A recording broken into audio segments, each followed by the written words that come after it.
Kejadian pasal 36. Keturunan Esau. Inilah keturunan Esau, yaitu Edom. Esau mengambil perempuan-perempuan Kanaan menjadi istrinya, yakni ada anak Elon orang Het dan Oholibama anak Ana anak Sibeon orang Hewi, dan Basmat anak Ismail adik Nebayat. Ada melahirkan Elifas bagi Esau, dan Basmat melahirkan Rahuel, dan Oholibama melahirkan Yeus, Yalam, dan Korah. Itulah anak-anak Esau yang lahir baginya di tanah Kanaan.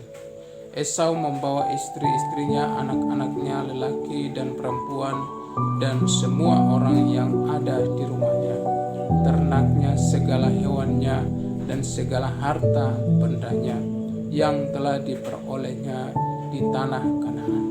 Lalu pergilah ia ke negeri lain, dan ia meninggalkan Yakub adiknya itu, sebab harta milik mereka terlalu banyak, sehingga mereka tidak dapat tinggal bersama-sama, dan negeri penumpangan mereka tidak dapat memuat mereka karena banyaknya ternak mereka itu.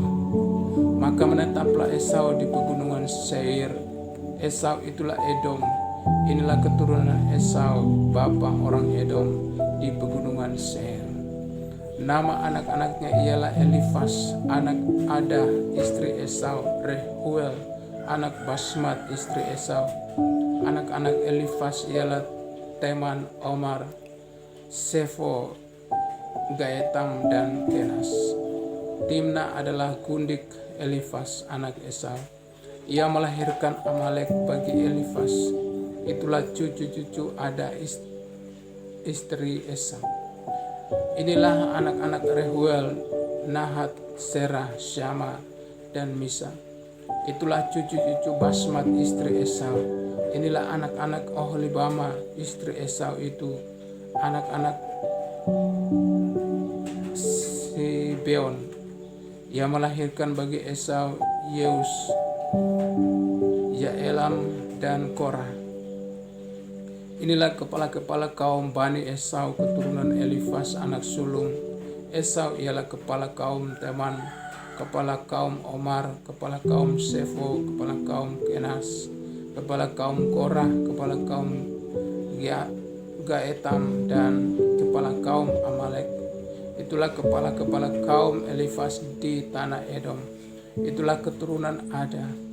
Inilah keturunan Rehuel anak Esau, kepala kaum Nahat, kepala kaum Serah, kepala kaum Syama, dan kepala kaum Misa. Itulah kepala-kepala kaum Rehuel di tanah Edom. Itulah keturunan Basmat istri Esau.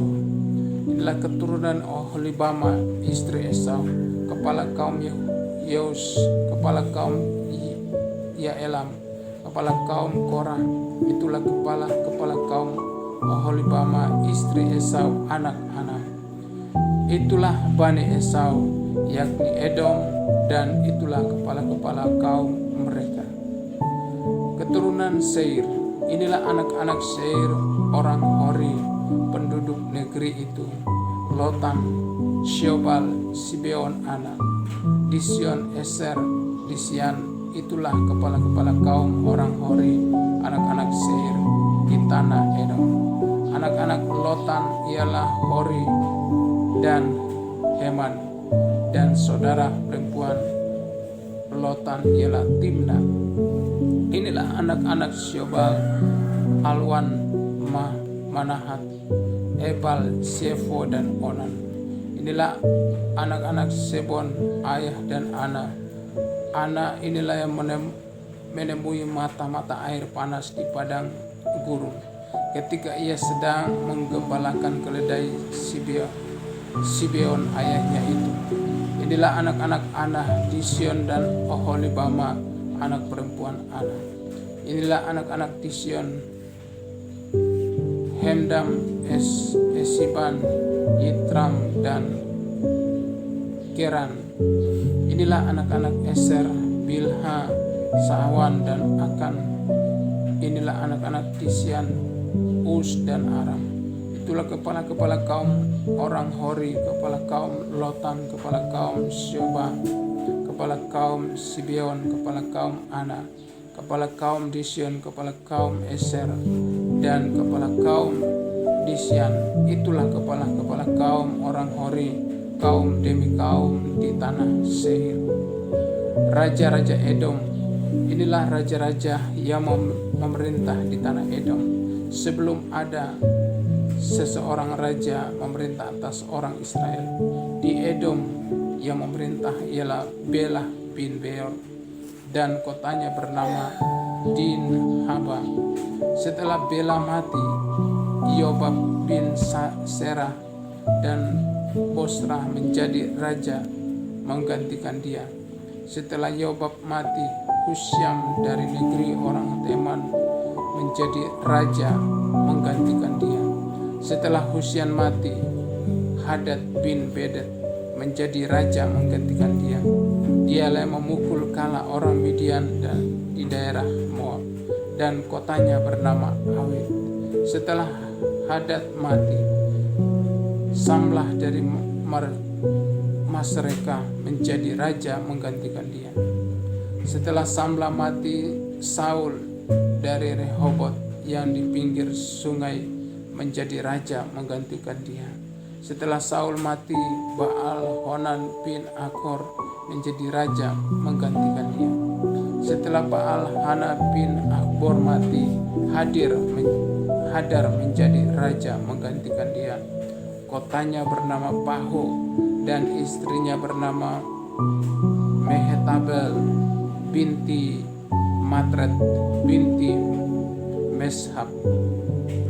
Inilah nama kepala-kepala kaum Esau menurut kaum dan tempat mereka, dengan nama mereka masing-masing: kepala kaum Timna, kepala kaum Alwa, kepala kaum Yetet, kepala kaum Oholibamah, kepala kaum Elah, kepala kaum Pinon, kepala kaum Kenas, kepala kaum Teman, kepala kaum Mipsar, kepala kaum Magdiel, dan kepala kaum Iram.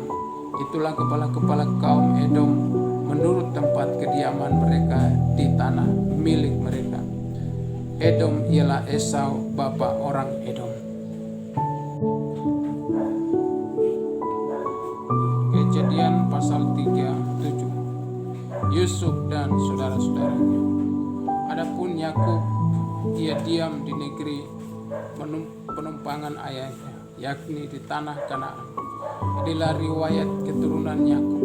Yusuf tatkala berumur 17 tahun, jadi masih muda, bisa menggembalakan kambing domba bersama-sama dengan saudara-saudaranya, anak-anak Bilha dan Silpa, kedua istri ayahnya. Dan Yusuf menyampaikan kepada ayahnya kabar tentang kejahatan saudara-saudaranya.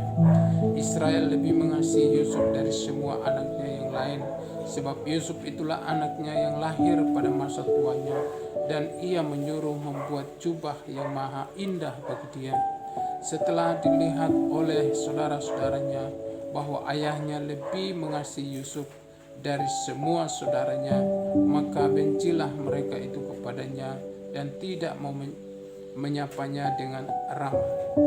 Pada suatu kali bermimpilah Yusuf, lalu mimpinya itu diceritakannya kepada saudara-saudaranya, sebab itulah mereka lebih benci lagi kepadanya, karena katanya kepada mereka, "Coba dengarkan mimpi yang mimpikan ini. Tampak kita sedang di ladang mengikat berkas-berkas gandum, lalu bangkitlah berkasku dan tegak berdiri.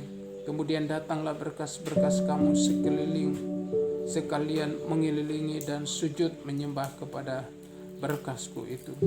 Lalu saudara-saudaranya berkata kepadanya, "Apakah engkau ingin menjadi raja atas kami? Apakah engkau ingin berkuasa atas kami?" Jadi makin bencilah mereka kepadanya karena mimpinya dan karena perkataannya itu.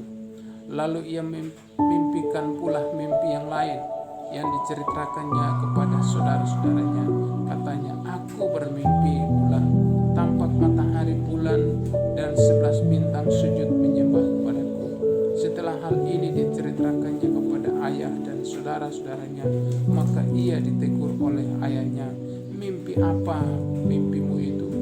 Masakan aku dan ibumu serta saudara-saudaramu sujud menyembah kepadamu sampai ke tanah?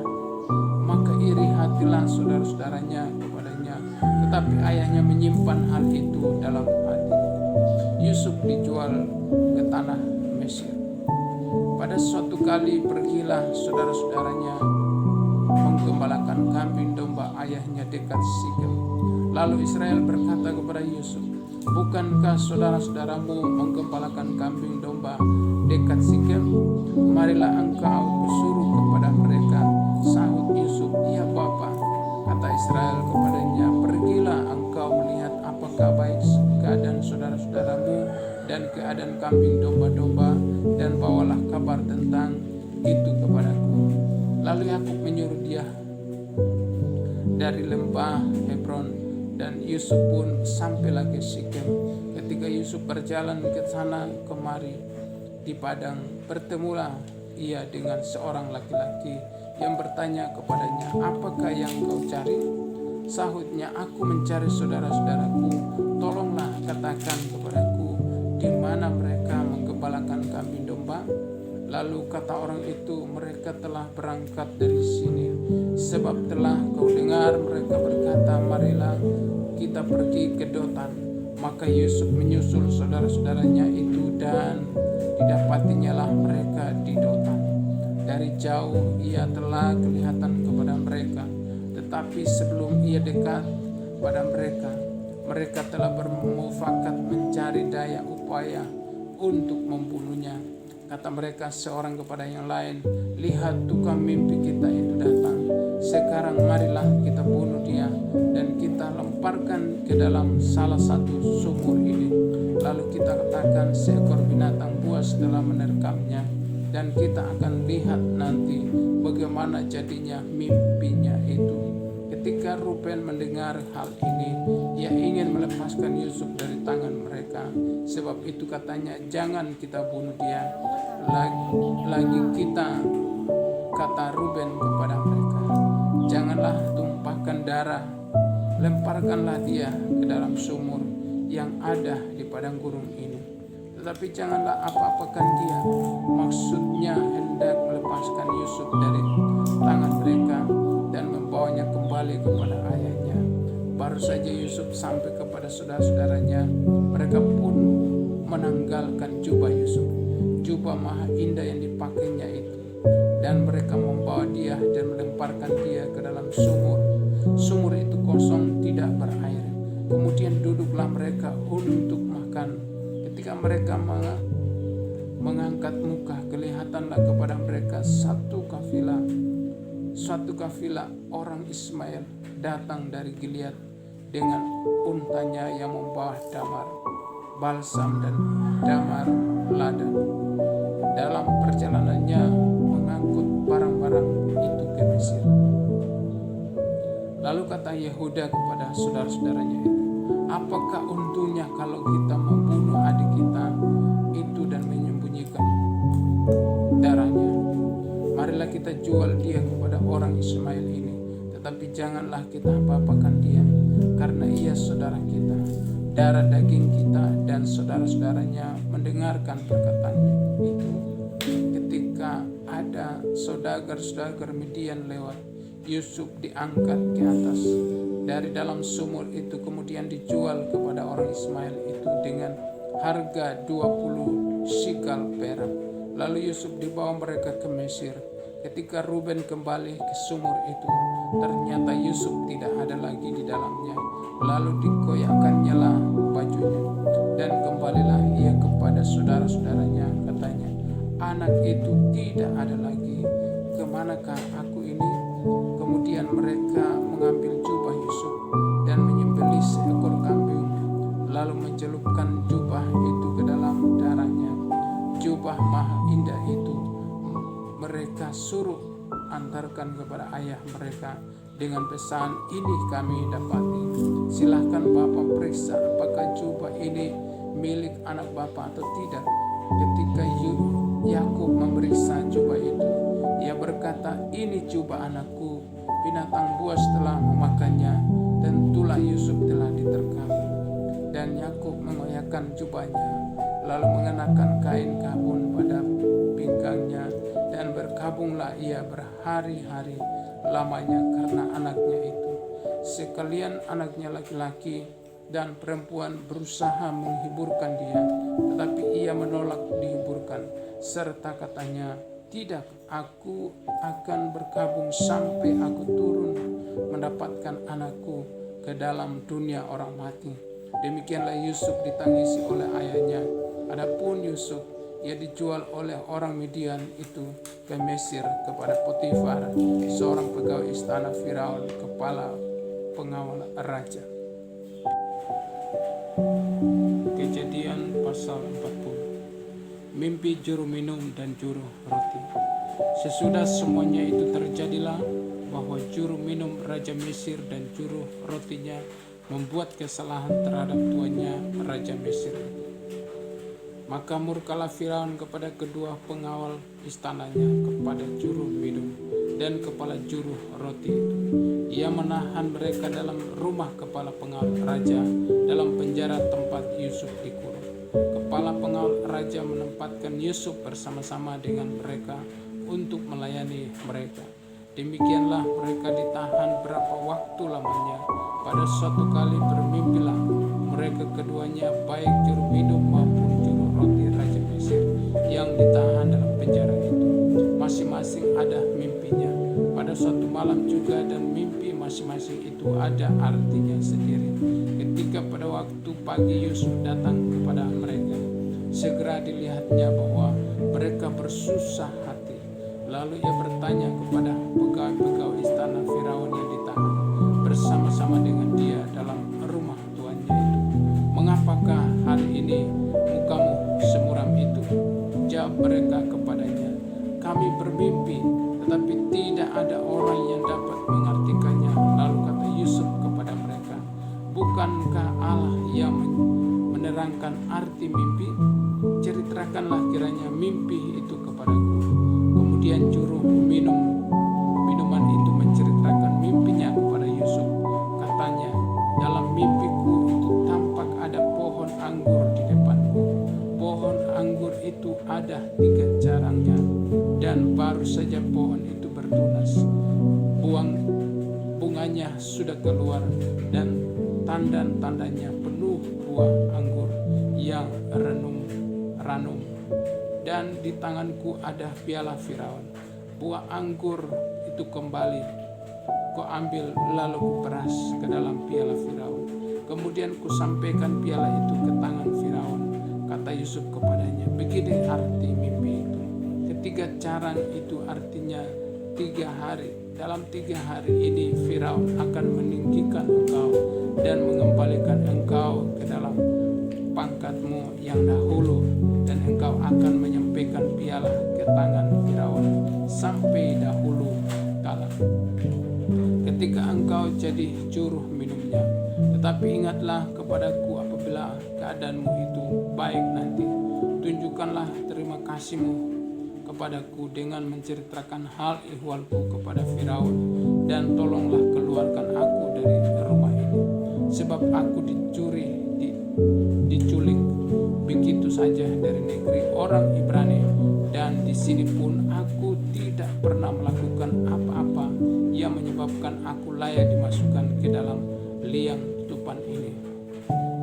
Setelah dilihat oleh kepala juru roti betapa baik arti mimpi itu, berkatalah ia kepadanya, aku pun bermimpi juga, tampak aku menjunjung 3 bakul berisi penganan. Dalam bakul atas ada berbagai-bagai makanan untuk Firaun, buatan juru roti. Tetapi burung-burung memakannya dari dalam bakul yang di atas kepalanya. Yusuf menjawab, beginilah arti mimpi itu. Ketiga bakul itu artinya 3 dalam 3 hari ini Firaun akan meninggikan engkau tinggi ke atas dan menggantung engkau pada sebuah tiang, dan burung-burung akan memakan dagingmu dari tubuhmu. Dan terjadilah pada hari ketiga, hari kelahiran Firaun, maka Firaun mengadakan perjamuan untuk semua pegawainya. Ia meninggikan kepala juru minum dan kepala juru roti itu di tengah-tengah para pegawainya. Kepala juru minum itu dikembalikannya ke dalam jabatannya, sehingga ia menyampaikan pula piala ke tangan Firaun. Tetapi kepala juru roti itu digantungnya, seperti yang ditakbirkan Yusuf kepada mereka. Tetapi Yusuf tidak diingat oleh kepala juru minum itu, melainkan dilupakannya. Kejadian pasal 39. Yusuf di rumah Potifar.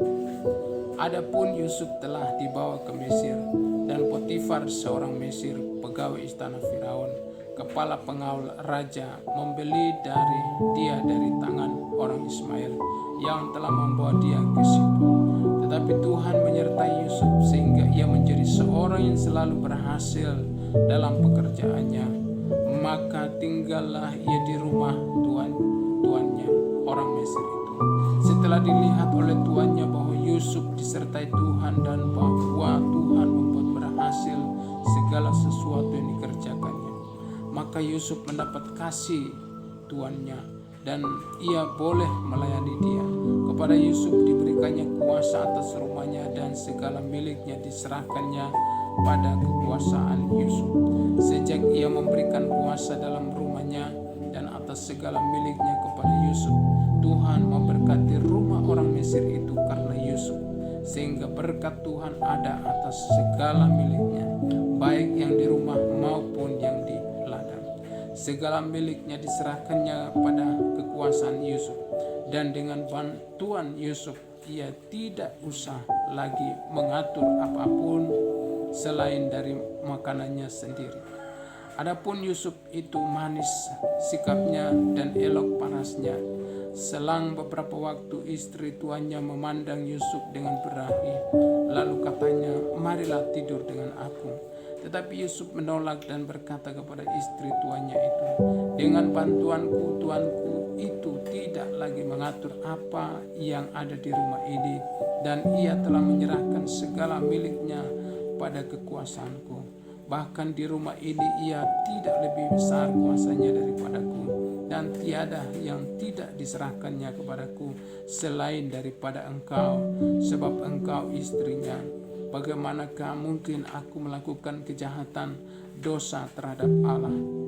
Walaupun dari hari ke hari perempuan itu membujuk Yusuf, Yusuf tidak mendengarkan bujukannya itu untuk tidur di sisinya dan bersetubuh dengan dia. Pada suatu hari masuklah Yusuf ke dalam rumah untuk melakukan pekerjaannya. Sedang dari sisi rumah itu seorang pun tidak ada di rumah. Lalu perempuan itu memegang baju Yusuf sambil berkata, "Marilah tidur dengan aku." Tetapi Yusuf meninggalkan bajunya di tangannya perempuan itu dan lari keluar. Ketika dilihat perempuan itu bahwa Yusuf meninggalkan bajunya dalam tangannya dan telah lari keluar, dipanggilnyalah seisi rumah itu. Lalu katanya kepada mereka, "Lihat, dibawanya kemari seorang Ibrani, supaya orang ini dapat mempermainkan kita. Orang ini mendekat aku untuk tidur dengan aku, tetapi aku berteriak-teriak dengan suara keras. Dan ketika didengarnya bahwa aku berteriak sekeras-kerasnya, ditinggalkannyalah bajunya padaku. Lalu ia lari keluar, juga ditaruhnya baju Yusuf itu di sisinya, sampai tuan rumah pulang. Perkataan itu jugalah yang diceritakan perempuan itu kepada Potifar. Katanya, "Hamba orang Ibrani yang kau bawa kemari itu datang kepadaku untuk mempermainkan aku. Tetapi ketika aku berteriak sekeras-kerasnya, ditinggalkannya bajunya padaku. Lalu ia lari keluar." baru saja didengar oleh tuannya perkataan yang diceritakan istrinya kepadanya. Begitulah aku diperlakukan oleh hambamu itu. Maka bangkitlah amarahnya. Lalu Yusuf ditangkap oleh tuannya dan dimasukkan ke dalam penjara, tempat tahanan-tahanan raja dikurung. Demikianlah Yusuf dipenjarakan di sana.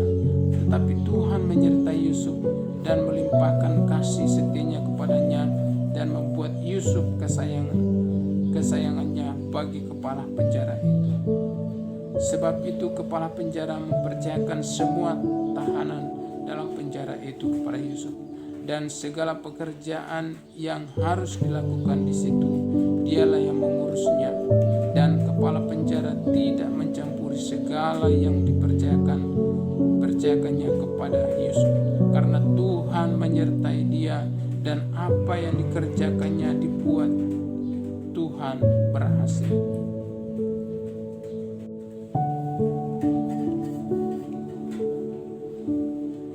Kejadian pasal 38. Yehuda dan Tamar.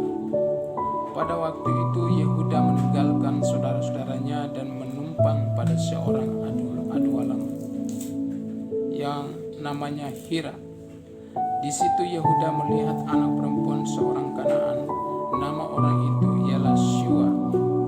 Lalu Yehuda kawin dengan perempuan itu dan menghampirinya. Perempuan itu mengandung lalu melahirkan seorang anak laki-laki dan menamai anak itu Sesudah itu perempuan itu mengandung lagi lalu melahirkan seorang anak laki-laki dan menamai anak itu Onan. Kemudian perempuan itu melahirkan seorang anak laki-laki sekali lagi dan menamai anak itu Shelah. Yehuda sedang berada di Kesib ketika anak itu dilahirkan. Sesudah itu Yehuda mengambil bagi anak sulungnya seorang istri yang bernama Tamar. Tapi anak sulung Yehuda itu adalah jahat di mata Tuhan, maka Tuhan membunuh dia. Lalu berkatalah Yehuda kepada Onan, hampirilah istriku, kakakmu itu, kawinlah dengan dia sebagai ganti kakakmu, dan bangkitkanlah keturunan bagi kakakmu. Tetapi Onan tahu bahwa bukan ia yang mempunyai keturunannya nanti. Sebab itu setiap kali ia menghampiri istri kakaknya itu, ia membiarkan maninya terbuang supaya ia jangan memberi keturunan kepada kakaknya. Tetapi yang dilakukannya itu adalah jahat di mata Tuhan, maka Tuhan membunuh dia juga. Lalu berkatalah Yehuda kepada Tamar, menantunya itu, tinggallah sebagai janda di rumah ayahmu sampai anakku Shelah itu besar. Sebab pikirnya jangan-jangan ia mati seperti kedua kakaknya itu. Maka pergilah Tamar dan tinggal di rumah ayahnya. Setelah berapa lama matilah anak Shua istri Yehuda. Habis berkabung pergilah Yehuda ke Timna kepada orang-orang yang menggunting bulu domba-dombanya bersama dengan Hira sahabatnya orang Adulam itu. Ketika dikabarkan kepada Tamar, Bapa mertuamu sedang di jalan ke Timna untuk menggunting bulu domba-dombanya, maka ditinggalkannya lah pakaian kejandaannya. Ia bertelukung dan berselubung, lalu pergi duduk di pintu masuk ke Enaim yang di jalan ke Timna, karena dilihatnya bahwa Shelah telah menjadi besar, dan dia tidak diberikan juga kepada Shelah itu untuk menjadi istrinya. Ketika Yehuda melihat dia, disangkanyalah dia seorang perempuan sundal, karena ia menutupi mukanya. Lalu berpalinglah Yehuda mendapatkan perempuan yang di pinggir jalan itu, serta berkata, marilah aku mau menghampiri engkau, sebab ia tidak tahu bahwa perempuan itu menantunya. Tanya perempuan itu, apakah yang akan kau berikan kepadaku jika engkau menghampiri aku? Jawabnya, aku akan mengirimkan kepadamu seekor anak kambing dari kambing dombaku.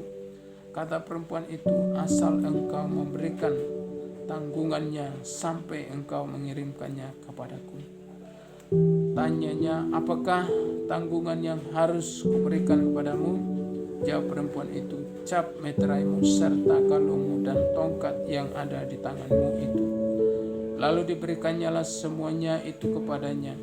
Maka ia menghampirinya dan perempuan itu mengandung daripadanya. Bangunlah perempuan itu lalu pergi, ditanggalkannya telengkungnya dan dikenakannya pula pakaian kejandaannya. Adapun Yehuda, ia mengirimkan anak kambing itu dengan perantaraan sahabatnya, orang adulam itu, untuk mengambil kembali tanggungannya dari tangan perempuan itu. Tetapi perempuan itu tidak dijumpainya lagi.